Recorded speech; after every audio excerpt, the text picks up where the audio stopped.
Brigade Marinir Rusia kembali mengirim puluhan drone ke arah tentara Ukraina, termasuk menggempur benteng dan alat tempur militer Ukraina. Rekamannya diunggah di Telegram pada Sabtu 8 Februari 2025. Dalam keterangan unggahan disebutkan operator UAV dari Brigade Marinir Pengawal ke-40 kelompok Vostok dengan tanda panggilan Baikal berbagi pilihan penghancuran peralatan dan benteng Ukraina.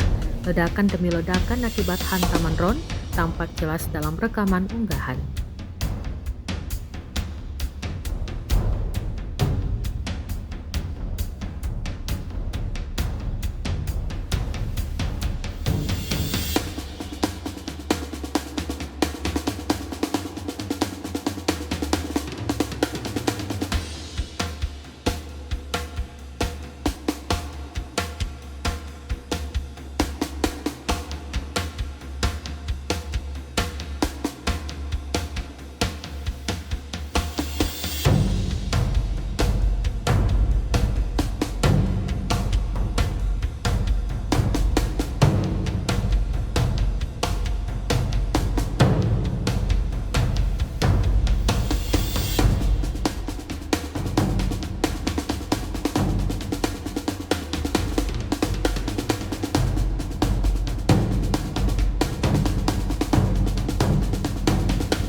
Download Tribun X sekarang, menghadirkan lokal menjadi Indonesia.